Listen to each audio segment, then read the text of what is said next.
Hello there, welcome to the RetroSaber podcast, where we always take the high ground. Now, today's podcast, I've kind of let the recent views, likes, comments, and interaction on my channel dictate what I was going to talk about. The 3 videos over the past couple of weeks that have absolutely dominated with like 4, 5, 6, 7 times the amounts of views that I normally get have been videos looking at AEW's Fight Forever game, due to be released on the 29th of June, although it has been massively delayed, it must be said.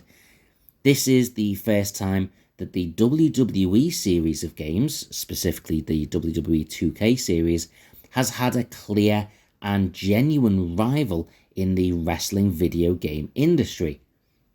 What I wanted to think about is, firstly, why has my channel garnered such interaction and attention from this? What is it about this game that is bringing fans out of the woodwork and is garnering so many views? If it's happening on my channel, I'm sure it's happening on a lot of other channels too. And what does this game mean going forward? What does it mean for wrestling games? What does the game itself look like? Does it look like it's going to be a success? And what does it mean specifically for the WWE series of games? A long time ago, when I was first started doing the MyGM mode streams on WWE 2K22, I actually had a lot of requests from people for me to do a channel that would be specifically about wrestling. I even had people suggest that I should do a podcast specifically about wrestling because of the amount of discussion I had about it. And whilst that's not something I've ever really planned on doing, at least not currently, I want my focus to be on this channel, we are going to touch a little bit about a wrestling history because it is relevant to what it means for wrestling gaming, because there is a bit of a parallel between the history of wrestling and the history of gaming, that when you bring it together and talk about wrestling games, it starts to paint a really interesting and clear picture. So I guess that brings me on to my first topic. Why is competition so good, and specifically in this type of game? Well, competition has always been important in wrestling. Let's put gaming just on the shelf for a minute, we'll come back to it very soon. The WWF, or WWE as it's now called, has always been at its best when it's had a rival company genuinely offering a real threat to their dominance. For those old enough to remember the days of WCW, we know that it was WCW going from being this kind of regional hick wrestling company to a global sensation in the days of Goldberg, the NWO, the signing of Hulk Hogan. That pushed WWF to really up its game. They went from having random wrestling clowns and bin men to having to really press to have the best wrestling in the world, putting superstars like Shawn Michaels and Bret the Hitman Hart in main events, and then developing what would become known as the Attitude Era. Even beyond that, after WCW shut down, we saw a massive decrease in the quality of WWE. They just didn't have anyone to compete with, so they could put out whatever they wanted. It didn't matter. What else were you going to do? But eventually, over time, we saw companies like TNA and Ring of Honor offering some threat. And while they weren't really a threat to the business, they did start to show them up a little bit in the ring. But it was only recently when AEW started to pose a real threat both in the ring and financially that WWE really had to up its game and start to create some of its better content like we have seen over the past year or so. But why does that matter with regards to the video games? Well, it does matter. First of all, in wrestling games historically, we've seen that WWE games, or WWF games, sorry if those terms become interchangeable, it just depends on what generation, what time period we're talking about. But the WWF games back in the day were always responsive to what other companies did. When WCW used the THQ games, WCW World Tour and WCW Revenge, WWE quickly bought those out and used the exact same engine to create WrestleMania 2000 and the now legendary WWF No Mercy. Once WCW faded off into the background, they didn't really have any competition game-wise, and the games became hit and miss. There were some absolute world-class games and some real stinkers. Fans of wrestling games will know what we're talking about there. But every now and then, there was a little bit of competition. Yeah, companies like ECW and TNA made wrestling games, but they weren't really the competition. One example of a genuine competition for them that came out was the Legends of Wrestling. I think there was only 2 of them. But what they did was, instead of focusing on a particular company, they just swept up all of the big names that WWE didn't have under license. Some genuine stars of the time, such as Rob Van Dam, and aging legends like Sabu, Hulk Hogan, Terry Funk. And they put them all in their prime in one wrestling game. The game itself wasn't necessarily fantastic, although the second one was much better.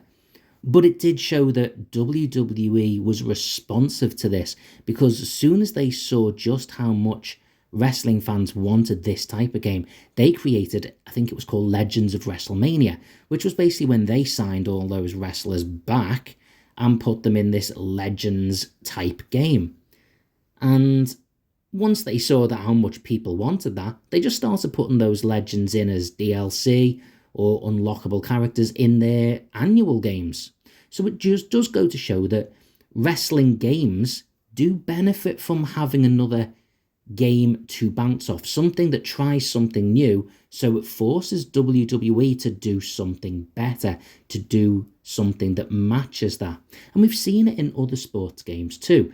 Games like the football games FIFA, FIFA 23, FIFA 22, going way back.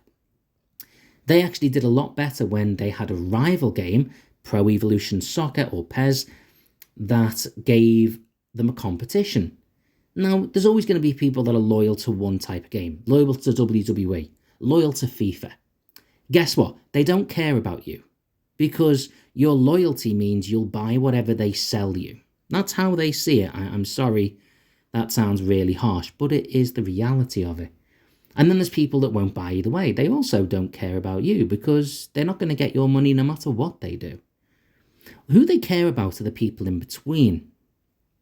The people who could go by PES, could go by FIFA, might go by WWE, might go and buy insert rival game here. So there is a genuine need for competition. So, is AEW and Fight Forever that competition?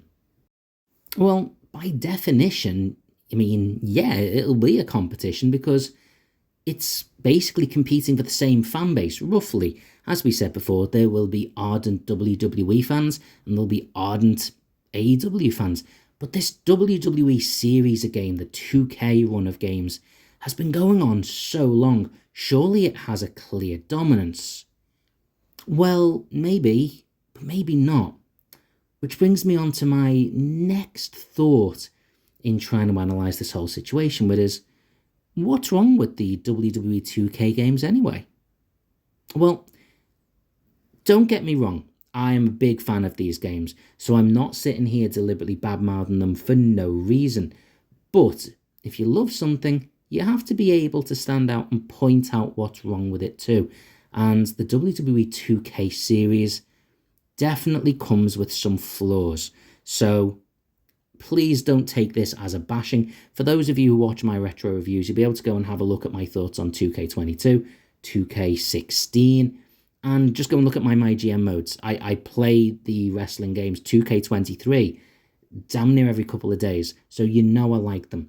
But let's look at it through a critical lens. And by critical, I don't mean criticism. I mean being able to weigh up what are the negatives in this franchise that's going to allow AEW Fight Forever to come in and stake a claim. Well, the first thing is, it's gone a long time without any real rival. Brings us back to our previous point. Without any competition, the games have stagnated. So how have they done this? How have they stagnated? Well, they haven't changed a great deal since 2K16. Now, I'm using that because that's a game I literally did a review on about a year ago or so, and I even recently played it on the PlayStation 4. You could probably say the same going back to previous games as well. But let's start with 2K16.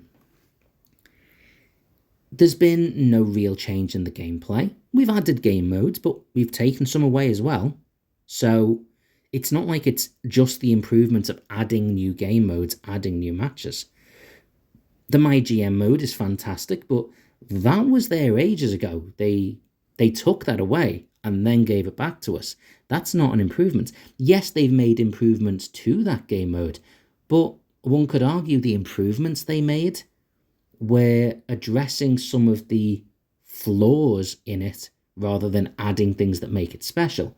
We still can't use all game modes in the MyGM mode. We still can't put titles on the line in triple threat matches and fatal four ways. So it still has flaws. There's the roster. Now, every year, and this is not necessarily a flaw with the WWE games so much as it is with sporting games when they're released annually, which is a problem the WWE series has. You release them annually. One of the main things you do is update the roster. And that sounds good, updated roster. Might not be. For every new signing, here comes Cody Rhodes. Well, The Fiend isn't there anymore. Oh, here comes Braun Breaker. We haven't got CM Punk. We haven't got Adam Cole. We haven't got the Undisputed Era. We haven't got XYZ. Every time they lose the rights to someone, that's a person that goes. And then there's the kind of cheek that they have with regards to DLC, telling us that we can have a player as a pre-order exclusive, or if we buy a special edition, we can have the NWO. A special edition to get the NWO? The NWO were in WrestleMania X8 back on the GameCube as standard wrestlers. They shouldn't be in it as a special edition. They should be in it as standard. The idea that they're going to make a game every single year and we still have to buy 3 to 4 DLC packs to get all the wrestlers available. That's pretty lousy. And then there's the showcase mode. The showcase mode is something that I've enjoyed in general, but they're sort of running thin. This year's was Rey Mysterio, and it just didn't have the same intensity as a Stone Cold Steve Austin or an Undertaker. So maybe WWE's flaw is a little bit of stagnation, a little bit of repetition, a little bit of boredom. Maybe their entire model is wrong, and that's something AEW are challenging a little bit. This, every single year, here's a new one with very little changed. The animations, the things you can do to put someone through a table, it's the same stuff every time. There's no creativity, really. There's nothing new that's added that feels like this is revolutionary. And don't get me wrong, I'm not saying that if something's not broken, we should fix it. We shouldn't mess around with stuff just for the sake of it. But then, do we need a new game? Do we need a new game every year? Maybe not. Maybe that's the biggest flaw in WWE's model. Making a new game every year means that sometimes the wrestlers we lose are bigger than the ones that we've brought in. It means that they have to find something new every year, and they don't necessarily have that. And that potential flaw is something that AEW has nailed right from the get-go. So, what's so good about AEW Fight Forever? Well, again, this podcast is being recorded a good 5 days or so before AEW Fight Forever is actually released. So, I can't really comment on the gameplay. I'm going to go off what I know. I'm not going to give it praise it doesn't deserve. and I'm not going to give it criticism it hasn't earned. But the first thing I would comment on, which is what we were just talking about there, is the idea that they ain't going to make them annually. They haven't said how often they're going to make them, but what they have said is they're making one base game and they're going to do regular updates. Now, the updates, for me, are looking a little bit too regular. The fact that already they're saying if you want Matt Hardy, a wrestler who's been in the company for years, you have to get a DLC, a pre-order DLC. That's ridiculous. That is cheeky, because that's also one half of the Hardy Boys. Come on. You know that's scummy. But I'm going to put that to one side for now. The idea that they're going to be releasing regular updates, well, some would say, well, that's no different than WWE, is it? Surely that means WWE aren't doing anything worse than AEW. The difference is, a year from now, AEW aren't going to try and sell us a new £60, £70 game. WWE are. So if I spend £20, £30 on random DLC packs of wrestlers that I want over the next year, that's okay. That's not too bad. I can pick which ones I want, and at the end of it, I'm not buying a new game.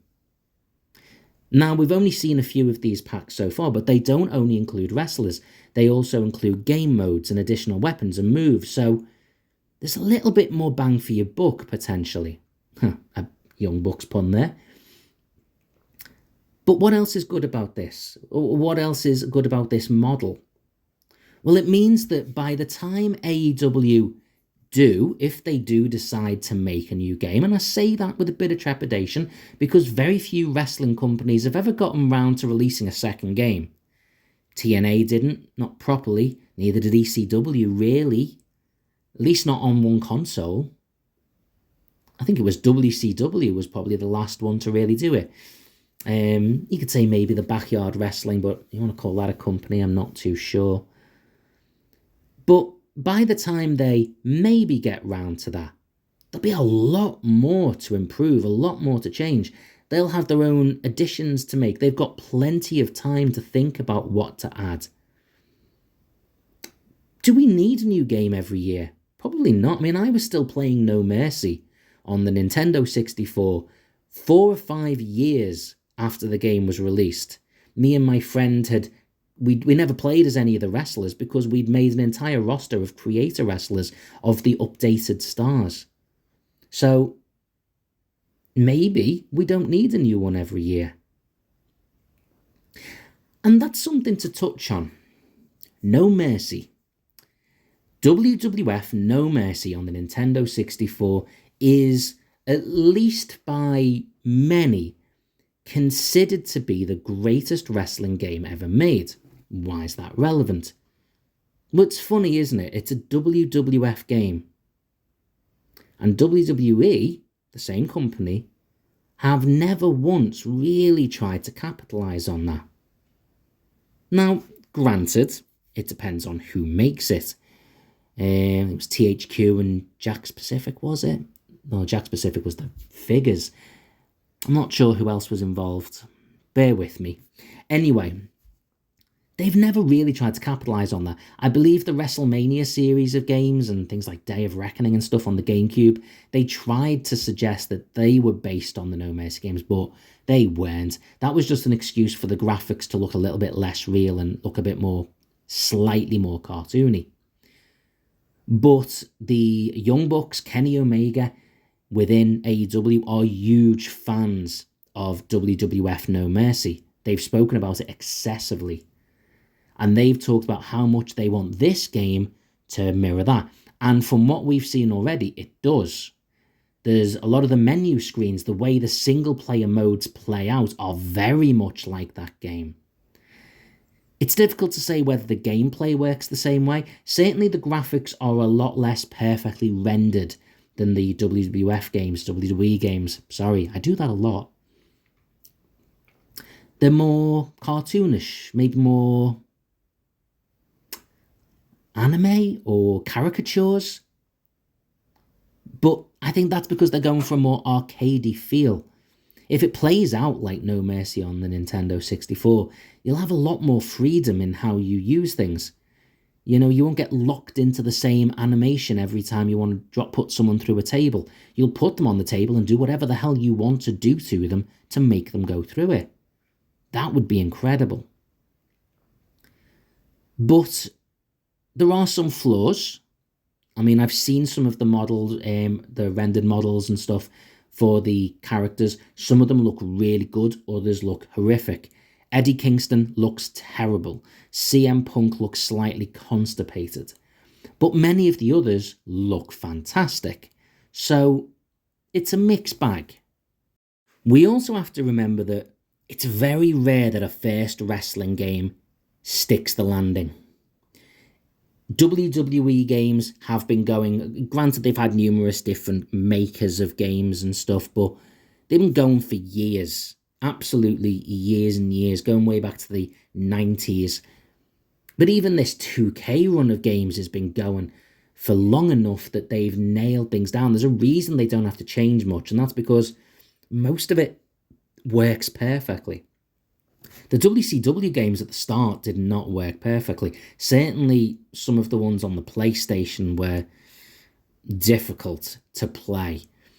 Some of the ECW ones were dire. I mean, they actually stole the model, I think it was ECW Anarchy Rules, was it? And I don't know if it was Anarchy Rules.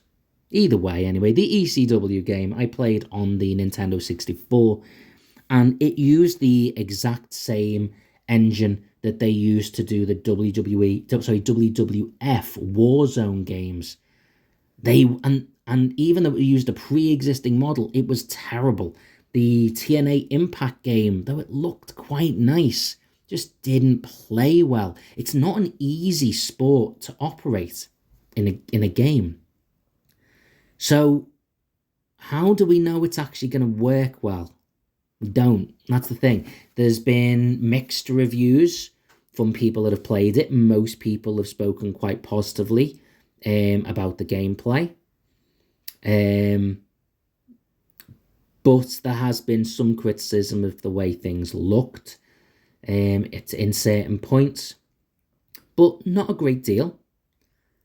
But the reality is, once we get it and play it and the buzz dies down a little bit, we don't necessarily know how long the game will last. We don't know how well the creator mode, if there's even a creator mode, that's not really something I've heard any discussion on, if I'm honest. So it's an unknown commodity.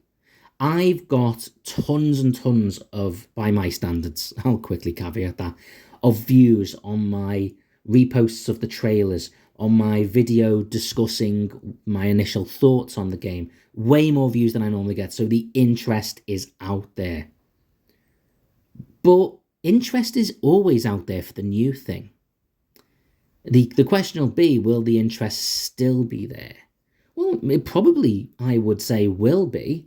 AEW as a company still has interest. But once the first game hits, we will see how its longevity continues. We also will see how well it sells. It's all well and good looking things up on YouTube, giving it likes, watching trailers. Will these same people buy the games? I also got lots and lots of views on WWE stuff when the game is due to come out. After it's been out a while, not so much. So that's not necessarily an indicator of sales. But let's just assume right now that it does do well, that it does gangbusters. It comes out, people buy it, it's a success. The game is a success, and AEW is now in the market for wrestling games. How does this improve the wrestling gaming market? Well, let's break it down to a few different ways it can do this. The first way is that both of these games stay away from each other. The WWE game is a lot more simulation focused. It does its My GM mode stuff, its behind the scenes stuff, and the graphics far more realistic. And the AEW sticks with a much more arcade-style look. Although the new WWE game is a bit more arcade-style than the previous ones, nowhere near as much as the AEW game. The AEW game doesn't have as much content, as many options. But it does have options the WWE game doesn't have. The game modes are slightly different. So if the two games just stay away from each other and offer alternatives, well, that's a positive for us. That's a positive for us as fans, because it means we can cherry pick which one we want. Or if we can afford it, we'll get both. The AEW game not being out every single year helps with that, because you might buy a WWE game this year, AEW one the next. You might buy AEW now and buy the WWE one for the next 2 years. So you have options, and that could be the first way it benefits. It gives us alternatives.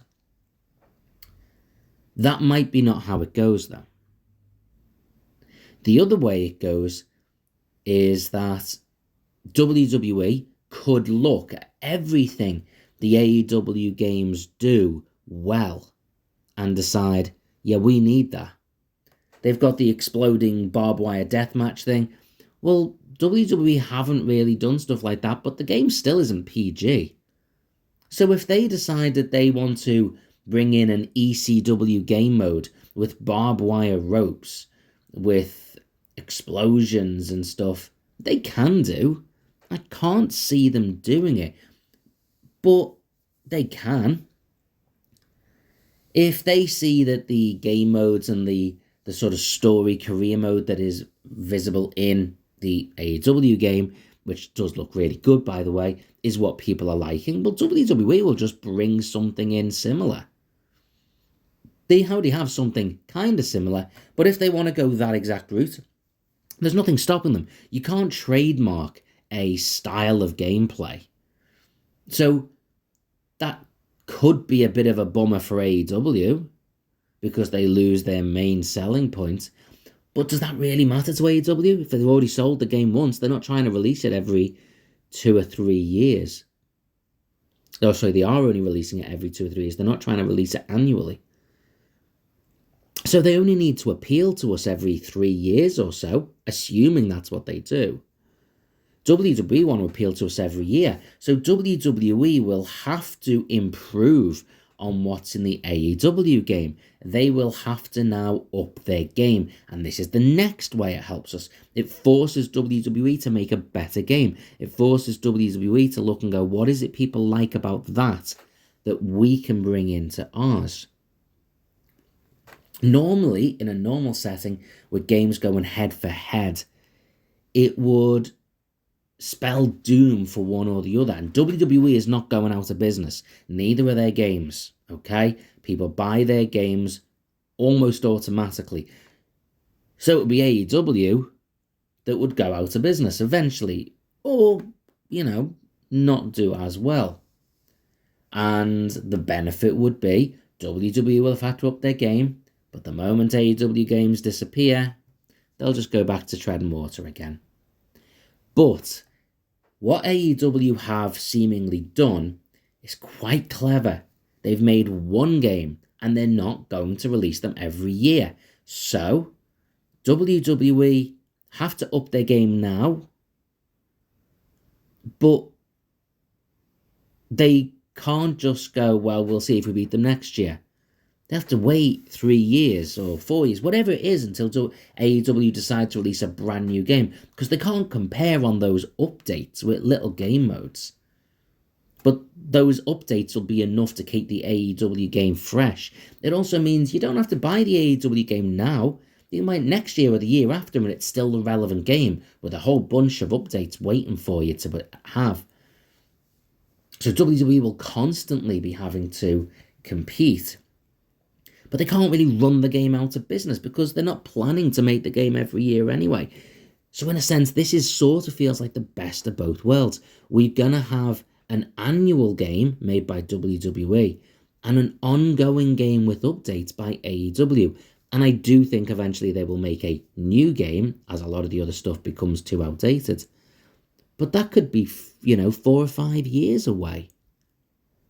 It could even inspire WWE to go, maybe our model isn't the best. I don't see them changing the gaming model of one a year, unfortunately.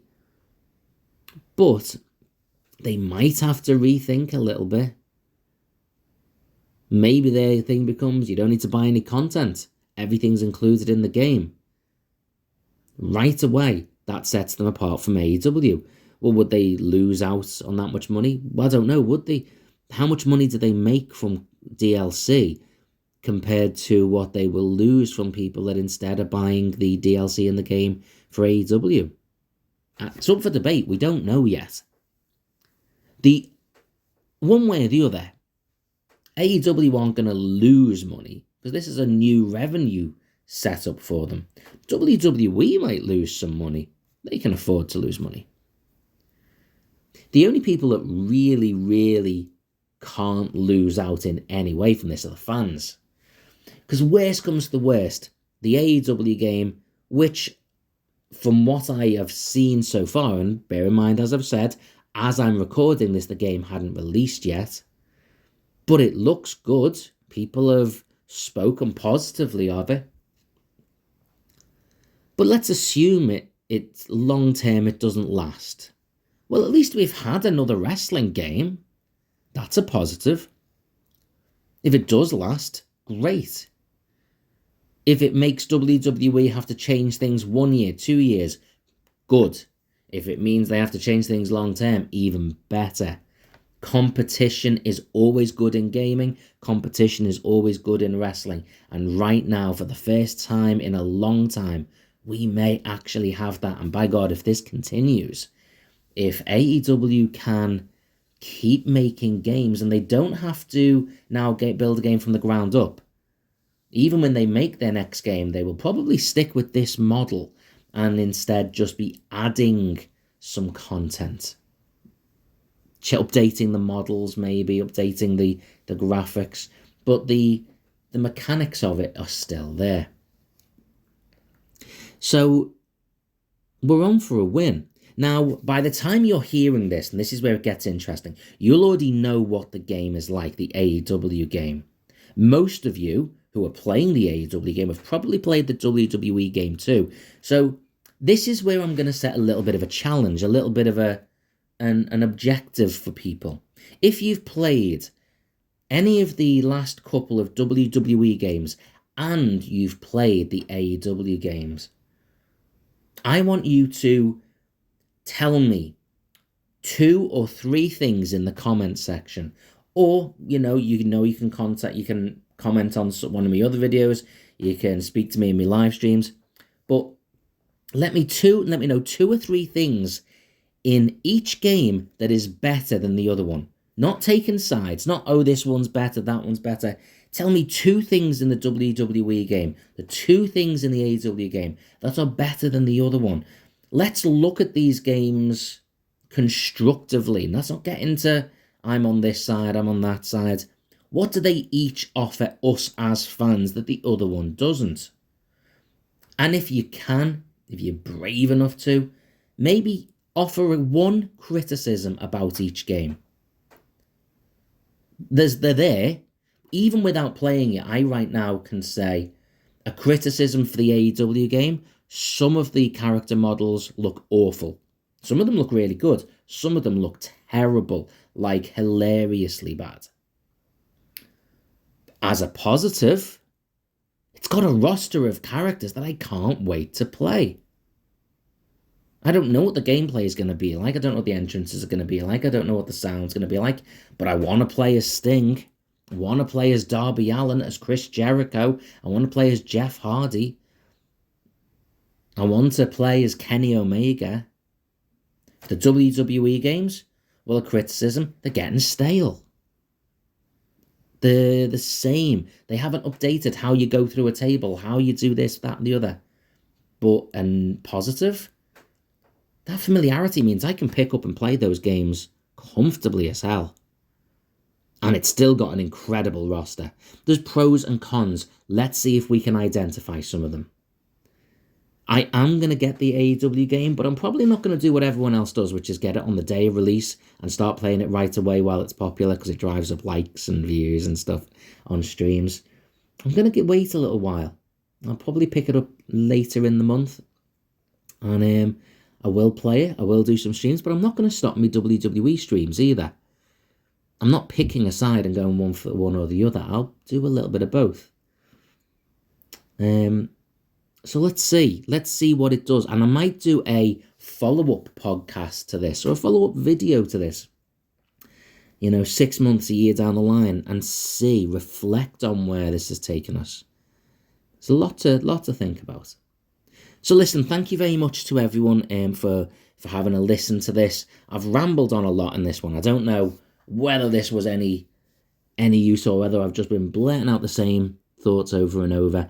But I appreciate people listening. I appreciate people's thoughts. Do let me know down below what your thoughts on both games, on wrestling franchises themselves, the companies themselves, on people and things you want to see in these games. Let me know in the comments below. I am looking in the next couple of podcasts, whether it's the next one or the one after, to have a bit of a guest on my show. That's a bit dramatic, isn't it? On my podcast. So listen out for that one. I might do one more first on my own, just to get into the swing of things. But coming soon, I will start having some guests on. I've already got a few people lined up, other YouTubers. And I'm looking at getting some people who aren't YouTubers, but other just gaming fans that I know. And we'll talk about specific franchises, specific topics. I just want to quickly respond a little bit to some feedback and thoughts from my first podcast. So if you were just here for the wrestling one, jump out now. Thank you very much for watching. Put a like, subscribe if you can. Thank you for being here. Take care. Take the high ground, and goodbye. But if you want a little bit, I know a particularly interesting comment I got on the previous podcast was from Retro Crisis. He spoke a little bit about how my comments on retro gaming, that it might eventually die out, made him quite sad. But one of the reasons it made him sad, maybe a bit annoyed, was because he thought it actually made sense and could be quite true. Yeah, and it is a sad thought. But I do think the way content is going to all being streaming and online, it takes away the capacity for retro gaming, at least in a way that we control. Being sold retro games, being streamed retro games in the modified, tweaked versions that they want us to have, will, I'm sure, continue. But I've already seen in TV shows that I used to watch in the 80s and 90s, that when I watch them on streaming services now, large chunks of them are cut out because they're not considered appropriate anymore. And that there may be reasons for that. But it does mean that content we will have access to via streaming is not the same as content in its original form as you would have if you had physical media. And I think that applies to games as well as other types of media. But yeah, that was the main one. I also had a couple of people who were big fans of Sonic make comments. Because I didn't criticize Sonic. I just said I don't think and never thought he was ever going to be a rival to Mario. And I stand by that. Doesn't mean he's not good. Maybe make some enemies. But that was the whole point of an unpopular opinion. Anyway, listen, guys. This has been really fun. I really appreciate anyone who's listened to me ramble on this long. You're all wonderful. I hope to see some more of you again in some of my streams coming up soon. And until next time, have a great night, have a great day, have a great weekend, and take the high ground.